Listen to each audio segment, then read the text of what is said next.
This is my very nice breakfast. And a coffee with soy milk. It's banana time.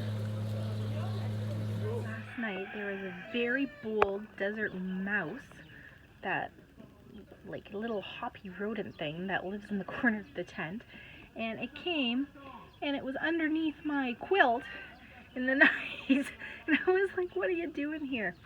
So I hung my food up here, and then the cute little desert rodent mouse thing went away. Leaving the ashram just after 10 o'clock with 5 liters of water and an apple. So I'm pretty heavy, but it's pretty flat walking until the next campground. Out of here before their big festival starts. Road walking, still military land for pretty much the rest of today. No tanks and no people with guns, so that's all right. Stuff from Israel. And she stayed last night at Niyot Samdar, and she hitchhiked as far as the ASHRAM, but the people stopped over at the ASHRAM, so now she's trying to hitchhike the rest of the way, and she's going to go into town because she doesn't want to walk this boring section and would like a day off. Back on the trail, which is just pretty much parallel to the road, but at least I'm away from all those zoom-in cars. I expect traffic's going to get even busier as the day goes on because of the big festival at ASHRAM. This is like a total desert wasteland. I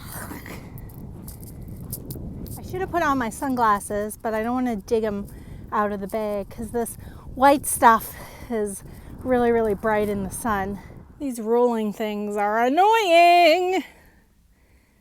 It's noon. Found a little bit of shade underneath this power line, and it's getting really, really hot. There's no clouds, totally blue sky, and it's a slog. I'm happy that there's no tanks running around today. No tank explosions today. ZIHOR Junction, and there's a lot of flowers, and they smell really, really nice. Okay.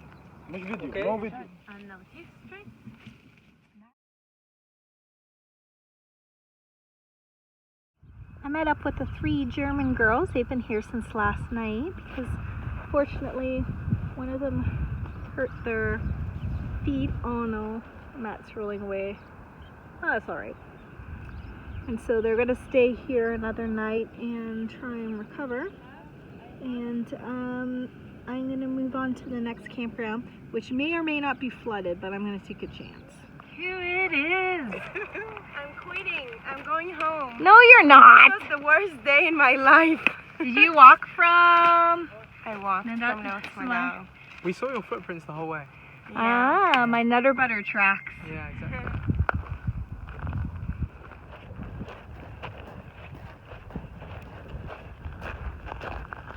So the nice Bedouin family that offered me tea, they were very shy, very polite, and very kind. They didn't want their photo taken, so that's why I didn't film them.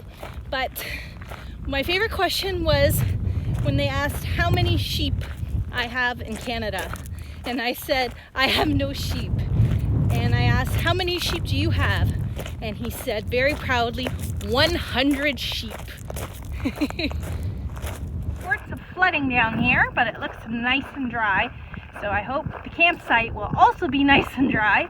Almost there, about 20-minute walk. Guess what I'm leaving? Trail magic. Check out this bag full of stuff. There's an Israeli family having a picnic and they're about to leave, and they offered us some of their snacks and some of the fruit to take with them. Very, very kind and really cool to chat with. So thank you for the trail magic. Hello! This is the PARAN campsite. Definitely does not look flooded. Hey Sarah, we missed you. So how have you been doing? It was good. We hitchhiked We saw ASHRAM in the desert, but only from the outside. Yeah. And it was very fun, and we were a little bit worried, but now we're happy. Party! Party time! Camp. They're so excited to arrive. This guy's camping down there. I prefer my little private spot here, away from the snorers, and I can make all the noise I want. Beautiful tent spot here, away from all the hustle and bustle down there. It's called Apopo. What? A-P-R-O-P-O. Apopo. Apropo. And it was actually quite... Apopo. Apropos. Okay, so I'm gonna try one of these. They look very similar to these like cornet things that we have in North America. It's crunchy and a little bit sweet and a little salty, and it's really good. Thumbs up. Trying to hold back my laughter. It's 2:20 in the morning. I'm in my tent. I just heard a wolf howl 2 times. A very haunting, long, deep howl. There are wolves out here. Wow. Did not expect to hear any wolves though. I like being in my tent.